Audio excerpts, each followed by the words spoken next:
Hola, buenas noches. Esto es Opinión Federal. La campaña electoral ya se ha lanzado, ya está en pleno, las fórmulas ya se conocen, 9 fórmulas han oficializado ante la justicia electoral. Se habla mucho de tan solo de 3 en los medios de mayor difusión o los medios hegemónicos, pero en realidad hay 9 fórmulas que van a competir en el próximo 11 de agosto y quien pasaré posteriormente en el mes de octubre.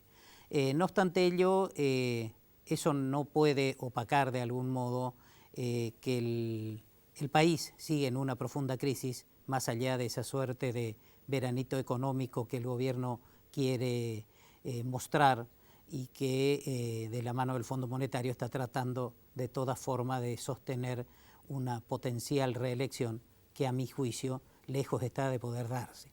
No obstante ello, vamos a estar conversando en este primer bloque con 2 de mis invitados, el diputado mandato cumplido Juan Carlos Giordano, que vuelve a ser candidato por la izquierda, que es una verdadera opción que ha crecido en los últimos tiempos.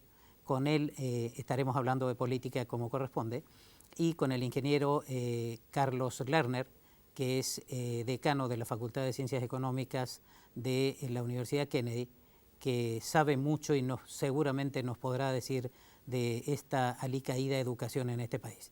A ambos los saludo y les agradezco mucho. Ingeniero, muchas gracias por estar. Diputado, muchas gracias. Muchas gracias a usted. Bien, bueno, hacía esta pequeña introducción que, bueno, ya estamos inmersos en la campaña electoral. ¿Cuál es la opinión de cada uno de ustedes? Adelante. No, por favor. Bueno, desde el Frente de Izquierda y de los trabajadores que hemos conformado el año 2011 para acá, hemos dado un paso en una mayor unidad de la izquierda, incorporando a los compañeros del MST, con Vilma Ripoll, Celeste Fierro. Consideramos que es un paso importante porque, bueno, yo lo había sido el Frente de Izquierda desde hace 8 años y ahora una mayor unidad de la izquierda es importante, como alternativa política por fuera de los partidos tradicionales en nuestro país. Hemos lanzado la candidatura de Nicolás del Caño, presidente, Romina del Pla, a vicepresidente, y todos los compañeros que van a integrar las listas, ¿no es cierto? En el caso de Ciudad de Buenos Aires, encabeza la diputada nacional Miriam Bregman. Y ella va por su reelección, ¿no? No, ella nunca fue diputada nacional por la capital. Ah. Lo fue por la provincia de Buenos Aires. Ella renunció y asumí yo el mandato en su momento. Ajá. Ahora, cuando Nicolás del Caño renuncie, la banca que ya tiene ahora yo lo voy a compartir. Ajá. Y a su vez nos presentamos nuevamente, ¿no? En el caso de Miriam Bregman, bueno, la acompaña Laura Marrone, que es una vieja luchadora, sí, digamos, de la educación. José Castillo, que es economista de izquierda socialista. En la legislatura, bueno, están ahí varios candidatos, entre ellos Nicolás Núñez, Mercedes de Mendieta. Bueno, en la provincia de Buenos Aires van Néstor Pitrola y lo acompañamos Mónica Schlotauer, que es diputada nacional actual, delegada ferroviaria, ella junto a Rubén Sobrero, Edgardo Reynoso y el cuerpo delegado combativo del Sarmiento, y yo, ¿no? Y bueno, y después es un acuerdo nacional. Ajá. Quiere decir que estamos en 22 distritos de los 24. Liliana Olivero es candidata a diputada nacional por Córdoba, bueno, y así sucesivamente en muchos otros lugares. Se ha logrado una unión prácticamente total de la Y izquierda, casi ¿no? total. Nosotros en la Ciudad de Buenos Aires nos reunimos con Luis Zamora para hacer una posible unidad, se negó. Ajá. Y quedaron por fuera, que no se incorporaron los compañeros del Nuevo Más de Castañeira, que tampoco quisieron. Así que bueno, con la unidad de la izquierda es muy importante porque en una situación donde, como se ha dicho ahora, no se ha graficado esto de los políticos panqueque, ¿no? Que van y vienen. Pichetto, que era presidenciable de un espacio, digamos, del peronismo que estalló, se fue de boca con Macri. Bueno, Alberto Fernández venía haciendo duras críticas contra Cristina Kirchner y después fue ungido como candidato presidencial. Sergio Massa le vino votando la mayoría de las leyes a Macri y sin embargo Sí. se fue con el kirchnerismo. Quiere decir que, bueno, la coherencia de la izquierda es muy importante, pero no solo la coherencia, sino la coherencia, la unidad y la pelea por una salida de fondo, que nosotros la vemos muy importante porque esa es la propuesta electoral que hacemos nosotros. Es decir, así como decimos, y viene usted en su editorial lo enumeró, los trabajadores, los sectores populares están cada vez peor con Macri, hay que atribuirle todo esto a un pacto, para nosotros mafioso, de espalda al pueblo trabajador que se firmó con el Fondo Monetario Internacional. Entonces, debatir qué se hace con ese acuerdo, que para nosotros hay que desconocerlo y desconocer una vez más los pagos de la deuda externa, porque si la salud, la educación, el salario y el trabajo están mal, es por una deuda externa que se dicen los acreedores y todo, pero no son supuestos acreedores. Argentina no es deudor de nadie, es decir, los 57.000 millones de dólares que se pactaron con el FMI, ni un dólar está permitido para que vaya salario, trabajo, salud y educación. Entonces, desde la izquierda tenemos una mayor unidad para decir, hay que desconocer el acuerdo con el FMI, hay que suspender en forma inmediata los pagos de la deuda externa, hay que recuperar todas las empresas que se han rematado, que eran parte del patrimonio nacional en la década de los 90 y nunca se recuperaron, y ahí tenemos las herramientas para empezar a reactivar la economía, que estamos cada vez peor, fíjese los índices. 10% de desocupación, 4,5 millones de personas con problemas de empleo, cae el Producto Bruto Interno 5,8%, la inflación está en casi un 60% cuando hay recesión. Es una cosa de un desquicio completo, es un capitalismo semicolonial nuestro cada vez peor, entonces necesita... 1.000 trabajadores por día que pierden su fuente de trabajo, es una locura. Tremendo. Realmente. Ayer estuvimos con los obreros de Sanón, que tienen una entrevista con el juez acá porque le quieren cortar el gas. Estamos hablando de ceramistas autogestionadas, bajo gestión de trabajadores, donde la patronal le hicieron un desquicio, los trabajadores recuperaron esas plantas, ahora quieren producir, pero con tarifazos de miles, millones de pesos.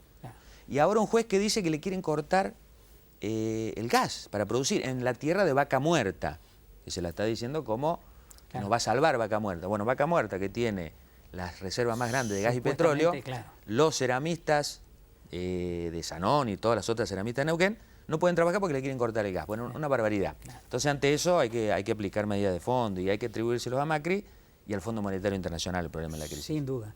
¿Su opinión, ingeniero? Bueno, primero, sobre un comentario que hiciste del veranito económico.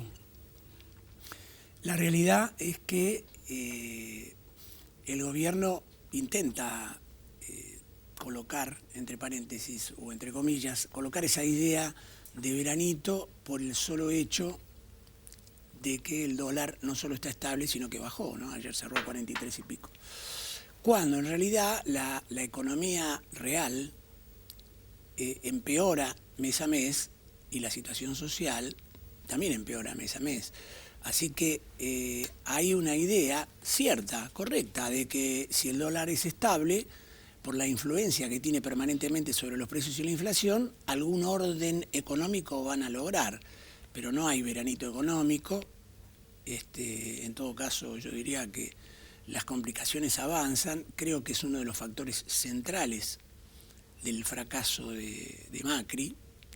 Y creo que, salvo alguna situación muy particular, más allá de quién gane, la elección de los votantes que no van a hacerlo por ideología, pero que no van a votar a Macri, va a tener que ver con la influencia de la situación económica que todavía le queda hasta el día de las elecciones. Claro. Si no hay motivos para pensar, el gobierno piensa que la mejoría con el dólar va a estar en que los precios no van a seguir subiendo. Sin embargo, suben. Claro. No, yo no le pregunto a nadie, voy a hacer las compras con mi mujer.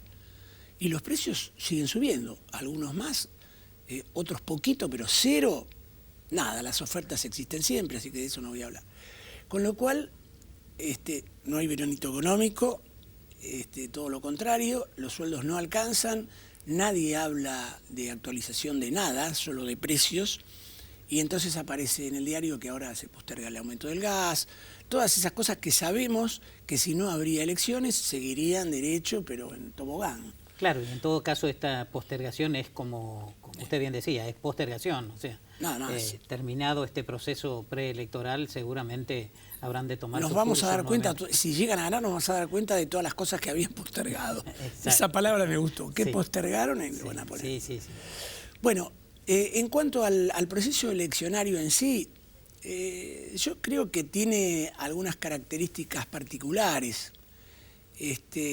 La primera, que haya bastantes políticos que pasaron por el peronismo en todas las fórmulas. ya sea por el Ejecutivo, por el partido, por lo que fuere. Me parece que esa es una característica, digamos, particular. Sí, sí, sí, sí. Primero porque habla de una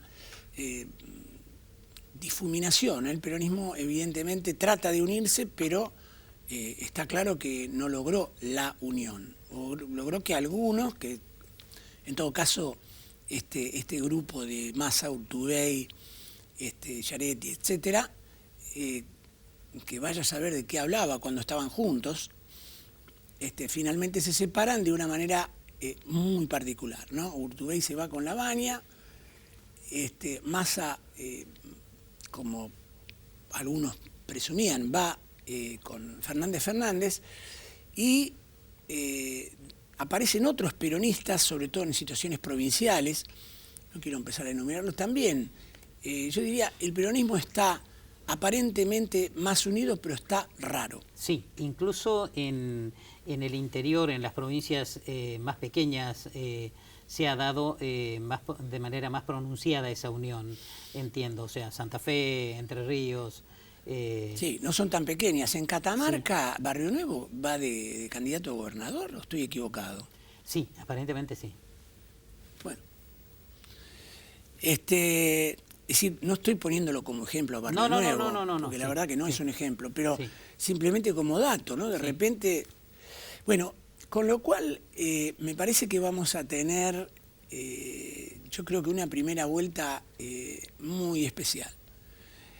Si las cosas se dan como algunos dicen, podría llegar a ganar Fernández en la primera vuelta. Y si no, la segunda vuelta me parece que va a estar muy reñida porque... Va a ser de final abierto por todo esto que venimos conversando. Exactamente. Sí, Macri con lo de Espert y otras cosas muestra que está dispuesto a hacer cualquier cosa con tal de ganar. Lo cual hace un final abierto, salvo que exista esa primera vuelta con los famosos 10 puntos de diferencia. Claro. Sí, conversábamos antes de comenzar el programa que, bueno, hoy estuvo declarando el economista Lavagna, que es candidato a presidente por uno de las fórmulas, respecto de una cifra que su propio manager, Eduardo Duhalde, había manifestado de que le había ofrecido el gobierno para que no se presentara, entendiendo de que Lavagna puede llegar a sacar votos a la fórmula oficialista.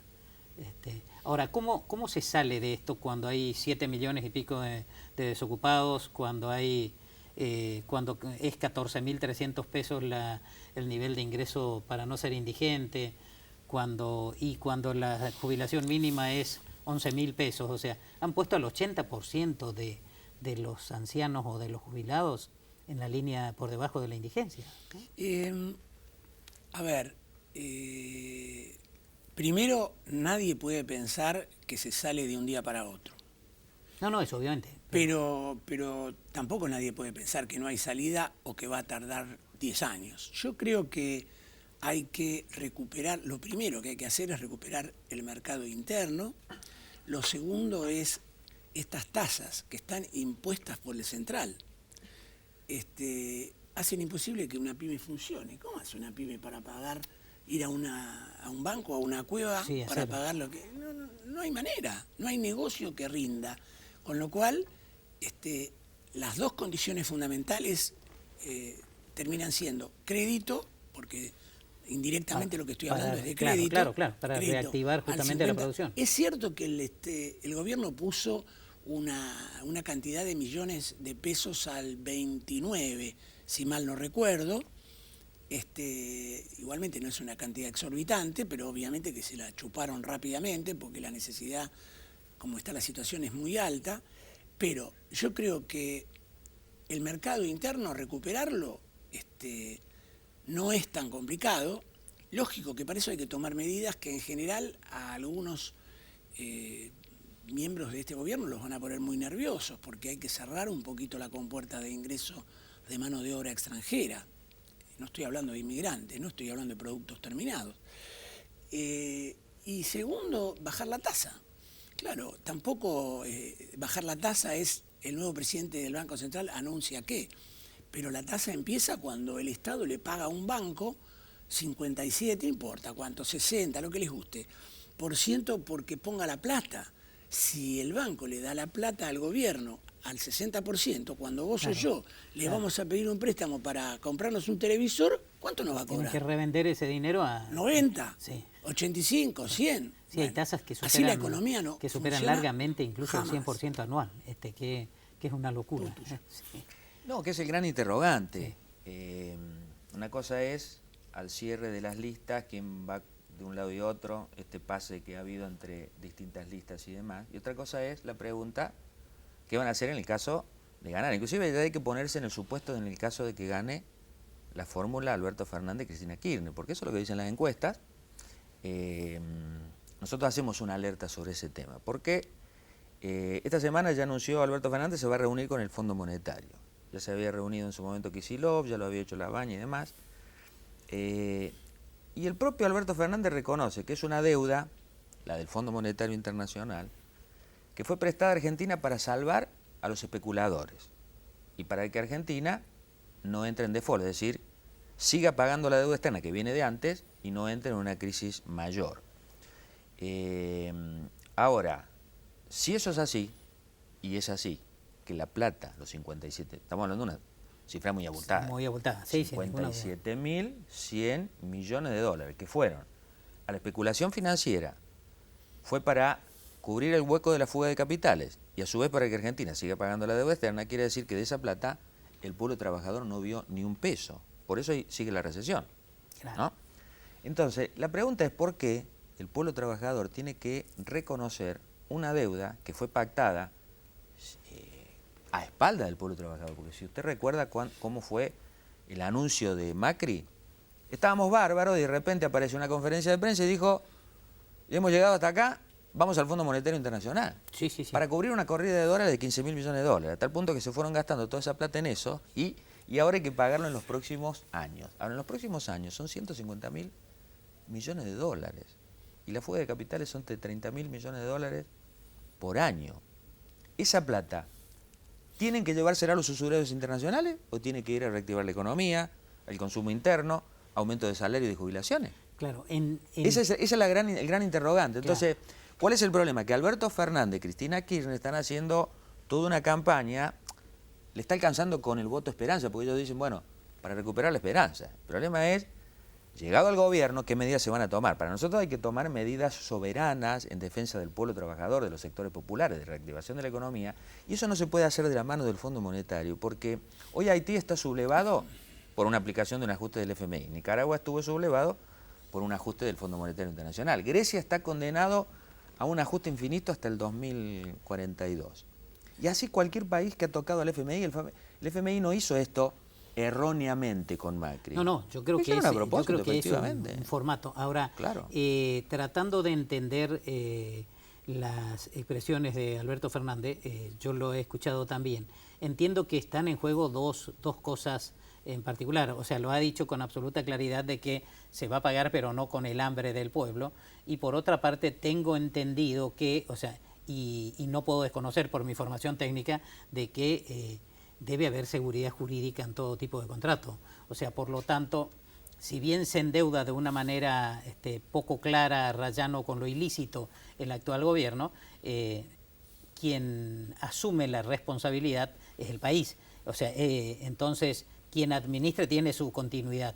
Lo que sí entiendo que no se puede pagar con el hambre del pueblo. O sea, habría que fijar nuevas pautas, entiendo, como para decir, bueno, o sea, déjennos trabajar y con la utilidad iremos honrando el compromiso. Bueno, Alfonsín decía lo mismo, no vamos a pagar con el hambre del pueblo, con la democracia se come, se cura y se educa, estamos hablando de los 80, cuando la deuda externa iba a ser ya un boom en ese momento y lo fue, digamos, lo siguió siendo. Ahora, esto de la continuidad jurídica y política de los estados es relativo porque, en primer lugar, el origen de la deuda en Argentina tiene gran peso en la época de la dictadura militar y todo hecho ocurrido en una dictadura militar es nulo y de nulidad absoluta. Segundo, Estados Unidos tiene una teoría que dice un endeudamiento que no va al pueblo en su beneficio, soberanamente un pueblo la puede desconocer. Lo que pasa es que todos estos acuerdos que han hecho y ahora el CIAD y esta deuda de YPF y todo lo demás, es que Argentina se ha sometido siempre a los tribunales internacionales. Si YPF es una industria nacional ¿Por qué tenemos que ir a los tribunales internacionales? ¿Para qué? Para que vengan capitales que dicen que nos van a salvar. Ni nos van a salvar los capitales especulativos, ni nos van a salvar los capitales de vaca muerta. Lo que nos va a salvar es que el producto argentino del esfuerzo de millones de trabajadores no se vaya a los especuladores. Entonces ellos te dicen, a vos, a un país como el nuestro, una semicolonia, no podemos dejar de la ley, hay que respetarla, los tribunales internacionales y todo lo demás, toda deuda que se hace, hay que pagarla, y bueno, nosotros decimos lo contrario. Por eso Argentina tiene que repudiar todo eso de manera soberana. Y bueno, eso es lo que planteamos del Frente de Izquierda, claro. Decir, no, acá el argentinazo, por ejemplo, cuando hubo el argentinazo, se dejó de pagar la deuda externa por muchos años. Sí. Y se pudo implementar 2 millones de planes sociales, que era una miseria espantosa en función de lo que se necesitaba en ese momento, pero hubo planes sociales, porque Argentina dejó de pagar por 4 años, y después se llamó claro, yo entiendo que pausar el cumplimiento es perfectamente posible, entiendo. Ahora, desconocerlo no me parece, a mi juicio, que fuera la figura más apropiada. Lo que pasa es que habría que ver los países por ahí tiene, claro, por claro, hay que ver los países, digamos, que lo han hecho. Por otra parte, ese sometimiento a la jurisdicción internacional, ¿no le parece que un poco es responsabilidad del Poder Legislativo que no está tan bien a la altura de las circunstancias? Porque tenemos gente que ha votado el pago de los fondos buitre, tan pronto ingresó. Claro, imagínense, ese fue el primer acto, el pago de los fondos buitre, y segundo, el presupuesto del año pasado, 2019, que ya era el presupuesto del FMI. Que destina más para los intereses de la deuda externa que para salud, educación, trabajo, agua potable juntos. Acabó un fallo, por supuesto que claro, el Congreso, que son partidos tradicionales al servicio de los gobiernos de turno, nunca actuaron, pero acá hubo un juez, Ballesteros, que falló de que la deuda contraída en la época de la dictadura era ilegítima y fraudulenta. La giró al Congreso para que el Congreso en forma soberana dijera, bueno, entonces suspendemos en forma inmediata los pagos para que esa plata vaya a trabajo, salud, educación. No, el Congreso no hizo absolutamente nada. ¿Cuál es su criterio, ingeniero? A ver, yo voy a lo económico y práctico, ¿de acuerdo? No porque me parezca que está mal, simplemente no soy el político en esta mesa. Todas esas conversaciones a las cuales el amigo se refiere, me refiero a las de Kicillof y quienes fueren, han sido todas para plantear la necesidad de una refinanciación, porque si no hay refinanciación, Argentina entra en default. Bueno. La deuda con el fondo es el 10% del PBI, no es una cifra, el PBI es un poquito más grande, pero no importa, para ser redondo, no es una cifra despreciable, es altísima. Es más, todos leímos en los diarios que nadie creía cómo el fondo había prestado tanta plata. Era el préstamo más alto de la historia, era altamente sospechoso que un país como Argentina, en las situaciones que estaba, se llevara 60.000 palos verdes, era algo poco creíble. Bueno, ahora creo que al gobierno que fuere, porque si ganara Macri, también tiene que renegociar. En todo caso, no sé cuál obtiene más plazo, pero no se puede pagar. El año que viene creo que hay 40.000 palos, no me acuerdo de memoria, ¿no? Más o menos. Sí, es cerca de 40.000. Entonces, está claro que no lo podemos pagar. Claro. Es más, y va a empeorar todo lo que está comentando él, si tuviéramos que pagar más de lo que podemos, va a ser en detrimento de todos los elementos que hacen a la vida, a la sociedad, a la educación, a la salud, etc. Entonces, me parece que lamentablemente hay un porcentaje importante de decisión política ahí, que yo no sé, suponiendo que sea el peronismo, hoy pareciera que Macri tiene más poder ante el FMI que el peronismo. El FMI especialmente aclaró de que con el gobierno que sea, ellos iban a seguir en esta posición. Todos sabemos que no es estrictamente cierto. Lógicamente. Porque no hay duda que Trump fue el que apretó el botón para que ciertas cosas sucedieran. Pero si no va a haber financiación, Argentina no va a poder pagar. Así de fácil. Exacto. Y me parece que como se están comportando algunos índices en el mercado de capitales, me parece que las expectativas son de que haya arreglo. Les aclaro que no estoy sugiriendo que lo hagan, pero mirar qué pasa en el mercado de capitales, y qué pasa con los bonos, qué pasa con la bolsa a medida que nos acercamos a las elecciones, nos da una pauta de qué saben, que nosotros tres, creo, no sabemos de qué puede pasar, y entonces siguen apostando a tal o a cual activo financiero. Se nos está yendo el tiempo, cortito. En una hipótesis de balotaje, ¿qué hace la izquierda? Nosotros mantenemos nuestro programa, mantenemos nuestra propuesta. Consideramos que con la definición de Alberto Fernández, porque la discusión es qué hacer la izquierda, porque hay una campaña contra la izquierda, ¿no?, que le ha facilitado el triunfo a Macri. La aclaro, en su momento. ¿Por qué llamamos a votar en blanco en el balotaje? No fue así porque sumado los votos de Scioli en blanco no daba para ganar a Macri. Y en segundo lugar porque el peronismo había perdido ya 2,5 millones de votos del 2011 al 2015. Pero con esta definición de Alberto Fernández de que va a pagar la deuda externa, aunque sea con reconsideraciones o renegociaciones, esas renegociaciones tienen puntos claros. Más flexibilización laboral, más ataque jubilatorio y más saqueo para vaca muerta y todos los. Entonces nosotros mantenemos nuestro programa, mantenemos nuestra independencia y consideramos que le alertamos, por eso, al pueblo trabajador, que gane quien gane, va a ganar el Fondo Monetario Internacional, va a seguir el Fondo Monetario Internacional, y si sigue el FMI y los pagos de la deuda, obligatoriamente el gobierno que suba, sea el que sea, va a tener que aplicar un ajuste, y nosotros estamos categóricamente en contra de eso. A ambos les agradezco mucho, están permanentemente invitados. Se nos fue el tiempo, lamentablemente. Gracias a usted, doctor. Muy buenas noches. Muchas gracias. Vamos entonces a una pausa y continuamos con la prosecución del programa.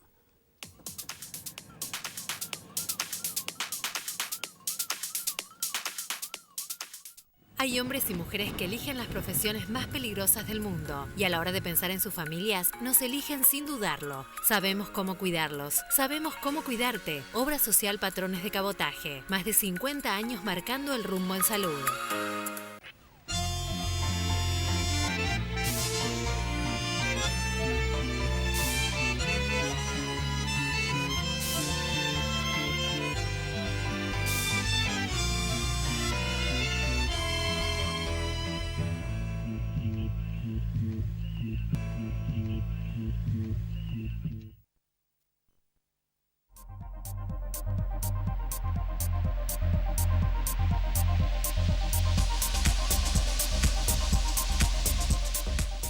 Bien, proseguimos con el programa. Hoy en este segundo bloque ya con nuevos invitados, con quienes estaremos conversando los temas similares a los que hemos estado hablando en el primero.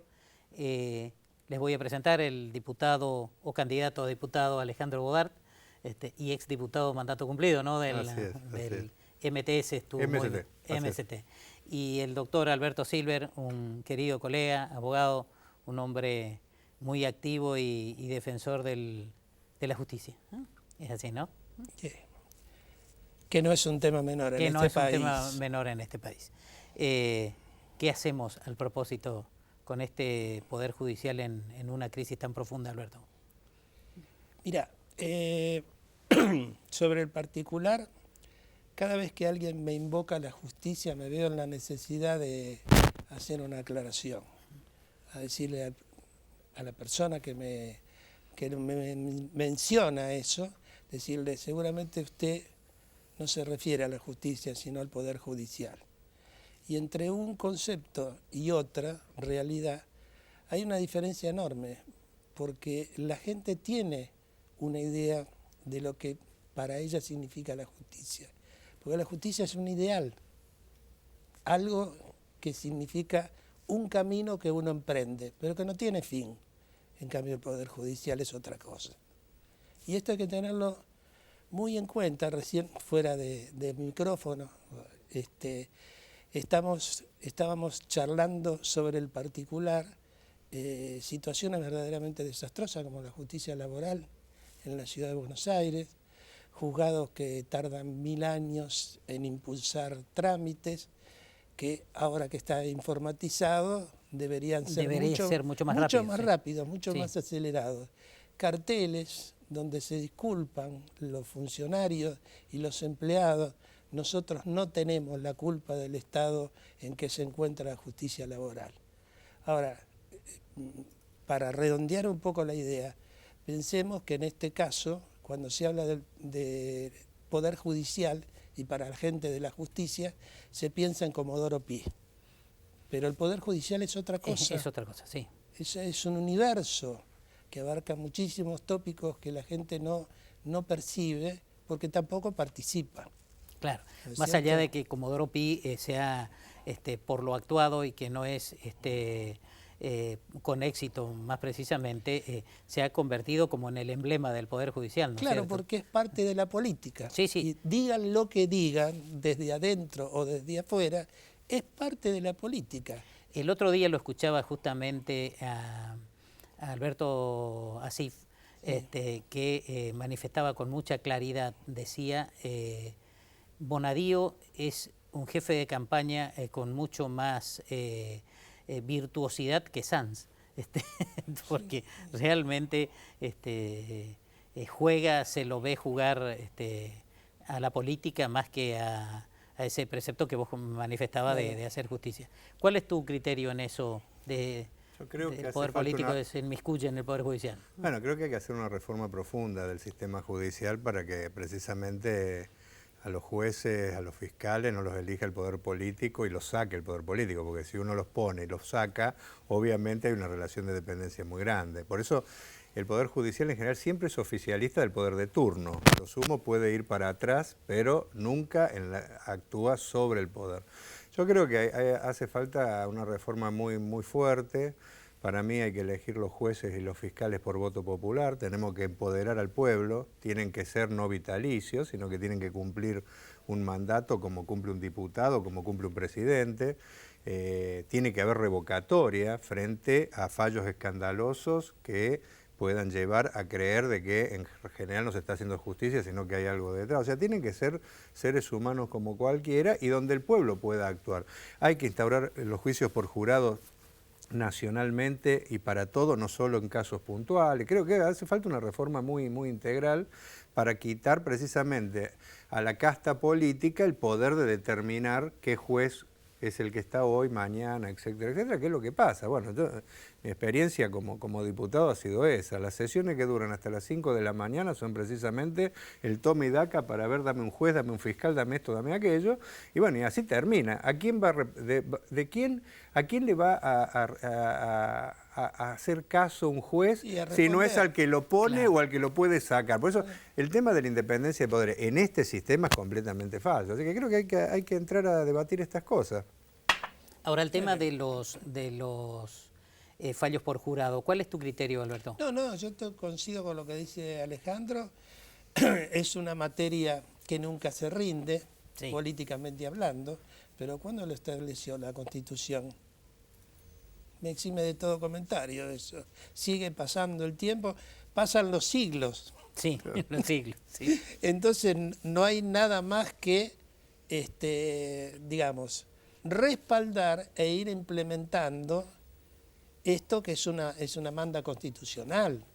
Ha habido proyectos, yo me acuerdo que había uno de Nito Artaza que trabajó mucho con el tema, e incluso hizo una jornada escenificando cómo podía funcionar un juicio en la calle Corrientes, en el teatro de la calle Corrientes, pero el sistema se encarga de empujarlos hacia el cartel donde dice salida. Y esto también es algo que tenemos que reclamar, porque lo que dice Alejandro es cierto. Hay que democratizar de raíz eso. No sé si cuando uno lo expresa como él lo dijo tan claramente, puede diferenciarse de otros que han opinado en el mismo sentido, pero con una intencionalidad política. Sí, pero te digo que era, detrás era de la alrededor cual... de- ojo, porque la propuesta era la de que se elija el Consejo de la Magistratura. O No, sea, claro. para que No por salimos, esa vía, volvemos a entrar. Claro, porque por esa vía darle Claro. poder absoluto al Consejo de la Magistratura, que Exactamente. implicaba que el que ganaba las elecciones controlaba el Claro. Consejo de la Magistratura, que no es lo mismo de lo que yo propongo. Yo propongo incluso separadas las elecciones de Bueno, los cargos ejecutivos, claro. etcétera, que se hagan para los jueces, como existen en otros lugares, Claro, porque sí. esto tampoco es que... Incluso en Estados Unidos existe parcialmente en algunos lugares, etcétera, etcétera. O sea, creo que empoderar al pueblo. Yo me imagino un juez que hace las barbaridades que hace un Bonadío para tomar ahora, pero podríamos tomar otros. Y después tiene que ir a reelegirse por la gente. Puede ser que una vez lo logre, pero no va a lograr ser vitalicio como es ahora para hacer lo que se le canta. Va a haber un control y eso va a ir funcionando. Sí, creo que es mínimo para democratizar esta democracia muy parcializada y para lograr que la gente pueda opinar, porque no el sistema judicial es monárquico. Totalmente. Claro, por eso se habla mucho incluso de la familia judicial, de lo difícil que resulta a los no pagan ganancias, no pasa nada. O sea, y de los profesionales en ejercicio poder acceder a un cargo en el Poder Judicial es hasta casi imposible. Y justamente como dice Alejandro, el matiz monárquico, porque la familia judicial, entendida la primera vez que alguien utilizó esa expresión, como la unión de todos los funcionarios, incluye una dosis muy grande de nepotismo. Claro. Es la verdadera familia. La verdadera familia, sí. La que va generando la permanencia en los mismos lugares. Y entiendo yo que además hay circunstancias, mira, por ejemplo, lo de la justicia laboral. Si nosotros nos remontamos a la época de la crisis que generó en el mundo de la justicia laboral, el tema de las privatizaciones y los miles de juicios de la gente que se quedó sin trabajo en las empresas privatizadas, fíjate que Menem encontró una respuesta a esto. Es decir, ante la alternativa, yo me quedo sin trabajo, ¿qué hago? Y tengo que tener una solución rápida. Mediación laboral. ¿Por qué? Porque de esa manera contenía un problema muy serio y a su vez beneficiaba a las grandes empresas. Eso te iba a decir, o sea, porque esa mediación, si bien es cierto, acelera el proceso de algún modo, es en desmedro de los derechos del trabajador siempre. Pero la primera vez que me tocó participar en una mediación laboral estaba la clave de la cosa. Porque en la liquidación había una serie de rubros que eran sancionatorios de omisiones de obligaciones del empleador. Entonces, lo que podía ser así, era así. Claro. ¿Qué dijo el mediador? Bueno, vamos a ver si hay posibilidades. No, ¿sabes qué? Vamos a ver, pero estos rubros los dejamos a un costado porque si entran estos rubros no hay solución posible. ¿Más claro? Échale agua. Claro. Yendo a la política, ya estamos en plena campaña, vos sos candidato. Sí, hemos conformado una alianza muy amplia de las distintas expresiones de la izquierda argentina. Es algo histórico porque hacía muchísimos años que era un reclamo de la gente y no lo lográbamos. Eso hablábamos en el bloque anterior con Juan Carlos Giordano. Bueno, que estamos juntos con Giordano. Él va por candidato a la provincia. Sí. Yo voy candidato acá por la ciudad, pero la verdad que estamos contentos con la unidad lograda porque creemos que la izquierda puede ser un tercer factor en esta elección, donde hay un intento de polarizar entre dos expresiones, y nosotros creemos que con esta unidad podemos ser una tercer variante para que la gente pueda optar por salidas distintas a las que se proponen desde los lugares supuestamente con más expectativa, que nosotros creemos que hay una serie de medidas que si no se aplican en este país está jodido, la verdad jodido de salir. No sé cómo va a ser un gobierno, por ejemplo, para lograr gobernar con la deuda tremenda que tenemos. Nosotros tenemos una salida alternativa que nosotros creemos que hace falta suspender inmediatamente los pagos. Hay que ir a un default soberano para poder todo el dinero que tiene el país dedicarlo a salud, educación, a crear trabajo genuino, etcétera, porque si no, no tiene salida. Somos el único sector que plantea, por ejemplo, esto, o que plantea reestatizar las empresas. Eso hablábamos también con Juan Carlos en el bloque anterior. ¿Qué se hace con la seguridad jurídica? Porque quien adquiere la deuda es el país, no es Es que este yo, mira, oficialismo. ahora estamos, acaba de salir un fallo ahora que obliga al país a pagar cerca de 3.000 millones de dólares por haber tomado una resolución soberana que es recuperar YPF. Yo creo que tenemos un problema porque la seguridad jurídica que han ido construyendo es la seguridad jurídica de Estados Unidos y de las corporaciones, no la seguridad jurídica de nuestro país. Yo creo que hay que dar un vuelta de página. Yo creo que hace falta un gobierno que sea realmente soberano y diga, bueno, todo esto queda en el pasado y empezamos de nuevo, porque si no, no hay salida. Mira, te voy a dar un ejemplo. Estados Unidos se construyó como nación tomando una serie de medidas soberanas. Una de las medidas soberanas que tomó fue decir, basta de deuda con Inglaterra, porque la deuda no es solamente un problema económico, es un pacto de dominación completo, porque como nunca llegás a pagar ni los intereses anualmente, te ves obligado a seguir pidiendo préstamo para pagar deuda. En los 57.000 millones de dólares que el gobierno pidió y que nos endeudó, no es para que vaya salud o educación, es para pagar deuda, es un mecanismo infernal. Pero para seguirte prestando, para que no caigas en el default, te condicionan los planes económicos, políticos, etc. O sea, nosotros tenemos que tomar una resolución soberana que es independizarnos. O sea, tenemos que independizarnos de todos los pactos que han hecho gobiernos entreguistas, que no tienen nada que ver con el sentir nacional, y volver a hacer un proceso de independencia como se hizo hace 200 años. Y a partir de ahí crear otro tipo de legalidad, porque no puede ser que aceptemos en cada negociación con empresas multinacionales que los tribunales son de Estados Unidos. Por eso tenemos todos los fallos como tenemos. Entonces, yo creo que hay que rediscutir la seguridad jurídica, porque nosotros lo que necesitamos es seguridad jurídica para nuestro pueblo. La jurisdicción en Bueno, caso pero todos los contratos, litigio, los contratos se hacen en jurisdicción extranjera. Sí. Nosotros creemos que eso es una barbaridad que violenta la soberanía nacional. Por eso hay un proceso de nueva independencia que tenemos que tomar, y a partir de ahí el país que se quiera relacionar con nosotros tiene que aceptar nuestras reglas. No puede ser que hemos aceptado reglas completamente violatorias de todo lo que es la soberanía nuestra. Entonces nosotros proponemos romper con el FMI, romper con esa falsa legalidad que es la legalidad de las corporaciones de Estados Unidos, de los europeos, y a partir de ahí crear de nuevo condiciones para que haya un relacionamiento en igualdad de condiciones de nuestro pueblo con el resto, empezando por Latinoamérica, porque nosotros no tenemos que ir a Estados Unidos a buscar discusiones ni a Europa, tenemos que empezar a discutir cómo intercambiamos con nuestra gran nación que es Latinoamérica, con la cual podríamos perfectamente vivir sin necesidad de los otros. En realidad los otros nos necesitan a nosotros, más que nosotros a ellos. Claro. Entonces nosotros queremos cambiar esa lógica y creemos que es posible, porque si no tendríamos que discutir que era imposible hace 200 años independizarnos de y fue posible, y es posible cortar con todo eso. Entonces decirle no te vamos a pagar un peso por YPF porque era nuestra, nos la robaste. Cuando se llevaron YPF y cuando se llevaron todo el petróleo en general, se sacaron lo que había y no invirtieron un peso. En realidad nos tendrían que pagar a nosotros. Si fuéramos un país soberano,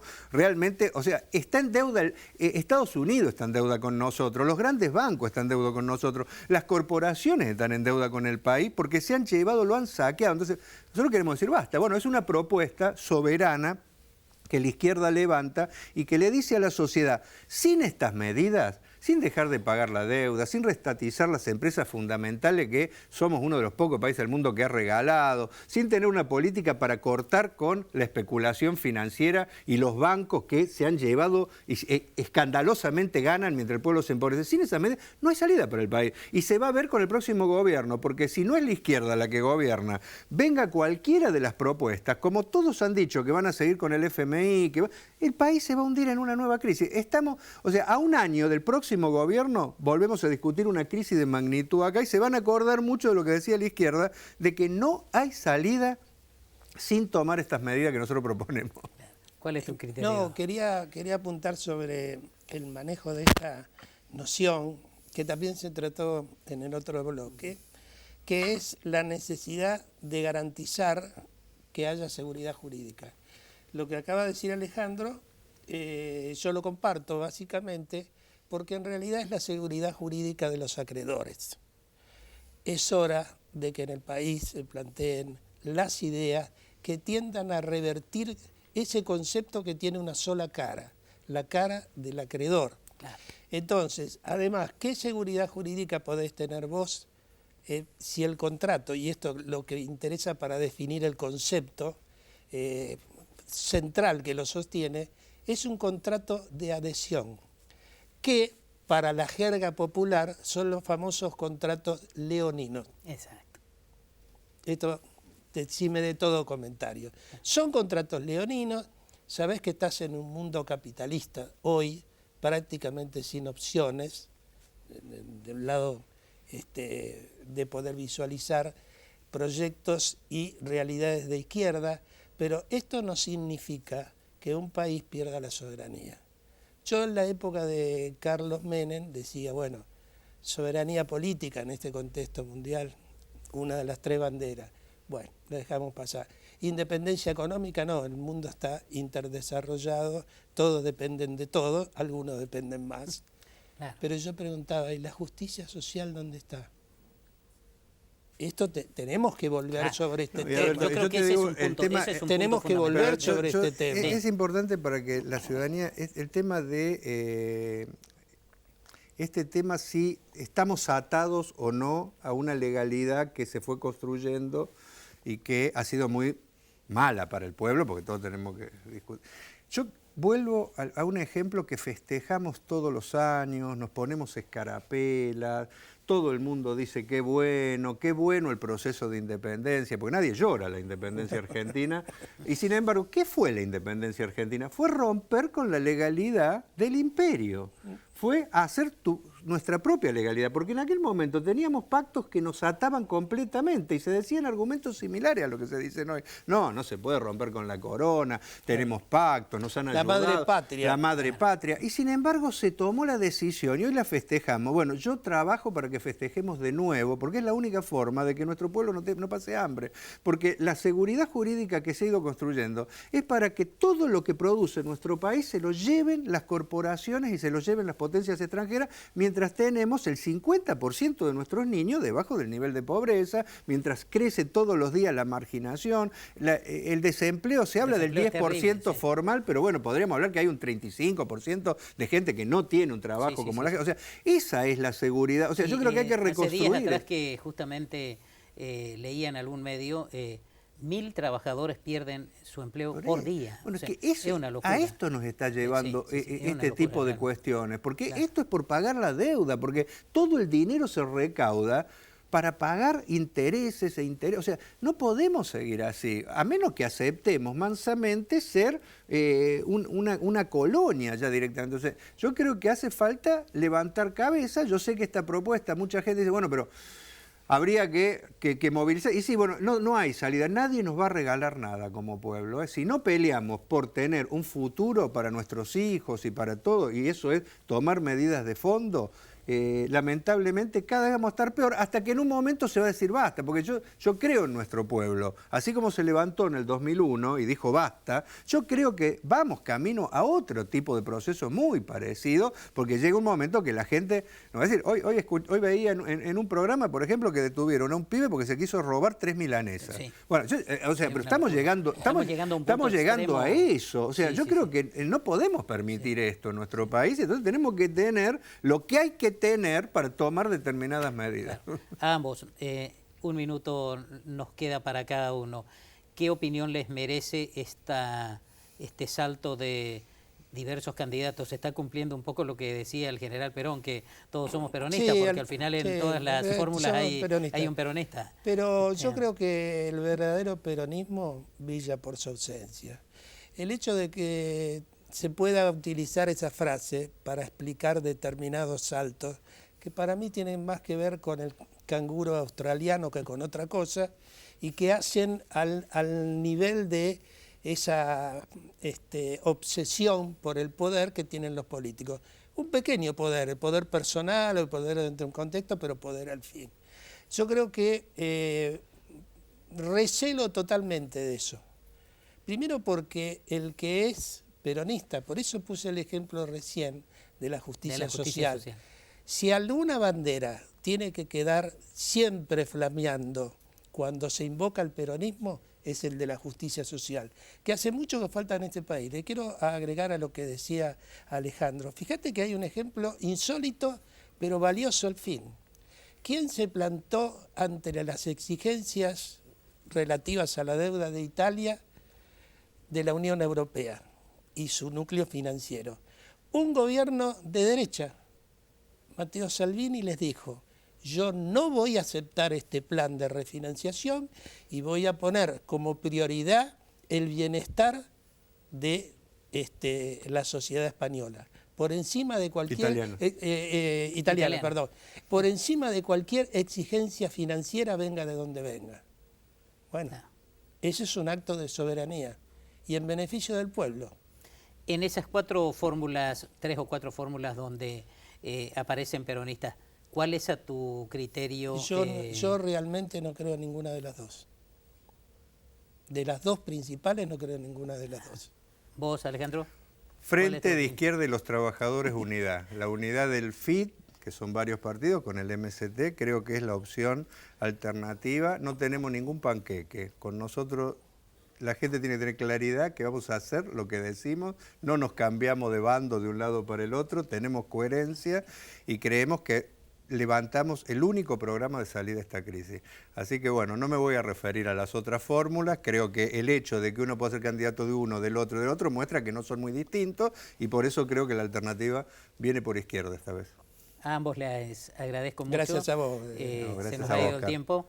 Bueno, se nos ha ido el tiempo, fue un lindo programa, entiendo. Nos estaremos viendo en una semana, si Dios quiere.